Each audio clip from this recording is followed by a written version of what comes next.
The Magicka Dragonknight is one of the most useful classes that you can play for your group in the Elder Scrolls Online. Especially in real raid situations, the DK's incredibly strong single target damage, combined with its unique AoE toolkit, makes it remarkably competitive with current meta classes, despite the weak numbers it seems to pull on the dummy. There are a ton of nuances to be aware of regarding this class that separate it from any other, and this video will give you all of the tools that you need to know in order to maximize your damage with the Dragonknight on the dummy and in content.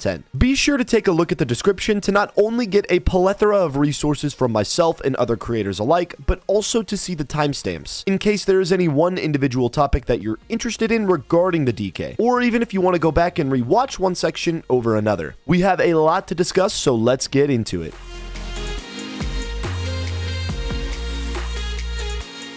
Getting into the basic build information for the patch, starting with our race options. Both Dark Elf and High Elf are the absolute strongest choices that we have, with each giving a near identical DPS output. The only difference is that High Elf gives 100 more max mag overall, and Dark Elf gives a ton of max stam. Otherwise, the stat bonuses are the same. This creates a negligible DPS difference, making my personal go-to Dark Elf, as this will allow your character to be versatile and have the ability to switch between mag and stam specs effectively. High Elf will technically produce the highest DPS output, but again by a completely negligible margin. That said though, High Elf does offer some sustain help, so if you're sticking to mag, this definitely is not a bad option. There are only a few more races worth mentioning for the mag spec of this class. The Khajiit race offers max resources, though less than that of High Elf or Dark Elf, as well as crit damage, making this race a good option for groups that are unoptimized, some 4-man scenarios, and most solo scenarios. Orc provides a fair spell and weapon damage increase, but lacks resources, resulting in a pretty decent damage loss compared to High Elf, Dark Elf, or the situationally relevant Khajiit. Finally, for newer players, Breton can end up being a really strong option, as it offers the greatest damage to sustain balance, performing the weakest out of any of the given options in terms of damage output, but providing the most sustain help. Sustain can be really tough starting out, and there is no worse damage loss than running out of resources. So while you're getting the hang of resource management, this could be a decent option. For our Mundus this patch, the Thief will provide the most overall damage compared to any other alternative, especially in optimized 12-man content. Even in unoptimized groups though, you will very rarely use a different Mundus. Very rarely doesn't mean always though, so if you need to make up for discrepancies in penetration or crit damage, the Lover can help with pen and the Shadow can help with crit damage. As a final option, again for newer players, the Atronach can be good to help with sustain issues that you may experience early on. For our attributes, we are dumping all 64 points into mag. It shouldn't be necessary for the sake of sustain or survivability in content to allocate these anywhere else, so we'll take the highest damage gain that we can by making our mag pool as high as possible. Regarding gear, our traits and enchants will be the same across all setups. For our gear weight, we will typically opt for a 6 medium 1 light setup. This can vary though depending on group comp related to topics like penetration, crit damage, and even sustain. For our body pieces, we will run them all as the Divine trait with max Magicka enchants. For our jewelry, we will run them all as the Bloodthirsty trait with spell damage enchants. Finally, for our weapons on the front bar, if you opt for a dual wield setup, you'll run the main hand Nirnhoned with a poison enchant and the offhand Charged with a flame enchant. Two-handed weapons such as a greatsword, inferno staff, or bow should be run precise with a flame damage enchant. On the back bar, if you are running a dual wield setup, you'll run both weapons infused. If you're running dual wield on the front bar as well, your back bar enchants will be 1 shock and 1 weapon damage enchant. If you're running a two-handed weapon on the front bar, your back bar enchants will be 1 poison and 1 weapon damage enchant. Otherwise, any two-handed weapon that you run on the back bar should be infused with a weapon damage enchant. For our consumables, we have plenty of situational options to consider. The option that will provide the most overall damage will be the green max mag food options. This is the food that we will use on the dummy. However, in content, if you find that you need a little more survivability, you can opt to run bi-stat food, which offers only slightly less max magicka. This will be a very small damage loss, but is usually worth it for the massive increase in HP. In situations where you are having a very difficult time sustaining, Ghastly Eyeball provides the next most amount of max mag after the previously mentioned options, but offers a ton of magicka recovery, instantly solving almost any sustain issue you might have. Again, less max mag means a damage loss compared to the other options, but only assuming you can sustain the other options effectively, as magging out is the biggest DPS loss that you can suffer. If you're looking for an option that gives a little balance between sustain and survivability, Clockwork Citrus Fillet will provide a lower amount of max health and max mag than bi-stat, stat or ghastly, but will offer a bit of recovery as well. This is a nice middle ground option for tricky survivability and sustain type fights. For our potions this patch, we will be opting to run Heroism pots. Normally, we ensure that our major prophecy and sorcery buffs are sourced through our potions, but the DK is a bit of a unique class in the sense that we can get one of these buffs with a skill. Flames of Oblivion passively provides major prophecy to both bars for simply being slotted. So instead of doubling up on this buff with the typical Alliance spell power potions, we'll choose to source it with just Flames of Oblivion, as well as give ourselves the sorcery buff with the skill Degeneration. This allows us to run Heroism pots, which lets us use more ultimates over the course of an entire fight. You can craft Heroism pots by combining Dragon Room, Dragon's Blood, and Columbine. Keep in mind that they will read as Essence of Magicka. Ulti pots are incredibly expensive to craft, however, so if you don't have the gold to invest, I'd suggest using Tri-Stat potions. These will at least restore mag and stam, as well as give major endurance and intellect, the stam and mag recovery buffs. But these potions will lack the ult regen. Finally, if you aren't able to source the damage and crit buffs as mentioned for whatever reason, I'd suggest using the Alliance Spell Drought or Essence of Spell Power potions as an alternative. Ultimately, sourcing the major buffs is far more important than minor heroism, so if you have to drop Inner Light for whatever reason, run these potions instead. You can craft these by combining Cornflower, Lady Smock, and Water Hyacinth, or by purchasing the Alliance Spell Drop from Cyrodiil. For our champion points this patch, we will be opting to run Deadly Aim, Thaumaturge, Wrathful Strikes, and Exploiter. Exploiter acts as a double-edged sword, being the strongest CP in terms of boosting your overall DPS output, but requiring an additional buff up time for your support to be aware of, as well as requiring you to track off balance. And play this 6-second burst phase as if it were in cap on a Nightblade. This means that you have to prepare for and burst during these off-balance windows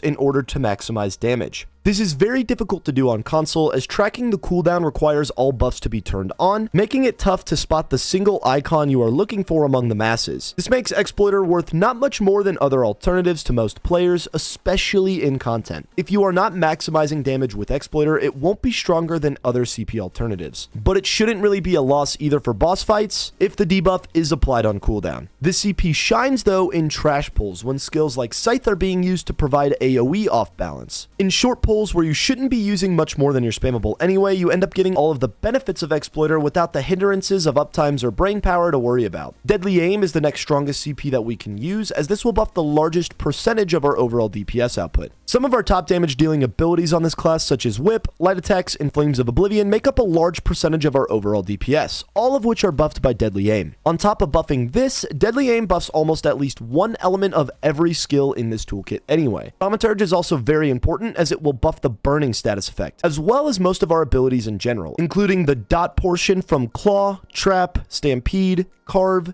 Degen, Eruption, and Standard. Though this CP buffs more of our overall skills, Deadly Aim still does buff a larger percentage of our overall damage, making Thaum only slightly less important than Deadly Aim. Finally, Wrathful Strikes becomes worth running on a DK over any other option, as the vast majority of this class's damage is buffed by Deadly and Thaum as opposed to Master or Biting. The damage increase provided to individual abilities by Master at Arms or Biting Aura would be larger than the damage increase provided by Wrathful Strikes, but since Master and Biting would not buff a high overall percent of our DPS output and Wrathful buffs all of our damage, Wrathful becomes more worthwhile. Regarding the other primary damage CP, Master at Arms will be your next best CP to use if you want to replace something like Exploiter. Master at Arms will buff our Whip, as well as all of the impact related damage to skills like Claw, Stampede, and Talons. In fact, Master at Arms is not too far off of overall percentage of damage buffed when compared to Thaumaturge. Biting Aura is the weakest of the alternative CP, but worth noting if you're in a situation that requires an AoE spammable like Whirling Blades. This is a really strong CP for trash pulls specifically, if you are on PC and have the ability to swap nodes with the press of a button. On console, however, we'll mostly avoid this CP altogether. As some situational alternatives for your CP, in optimization situations that leave you a bit under pen, you can opt to run Force of Nature in place of either Exploiter or Wrathful. This CP gives about 660 pen per status effect, which, in an organized group, should reliably give you an average of about 1980 extra penetration over the course of an entire fight. Likewise, in situations where you might have to spec into light armor or drop the kilt, you can make up for the lost crit damage by running either Backstabber or Fighting Finesse to ensure that you are still at crit cap. Backstabber should be run in fights where you can consistently flank the boss, that is, stand behind it for the entire duration of the fight, and Fighting Finesse should be used when you cannot accomplish this.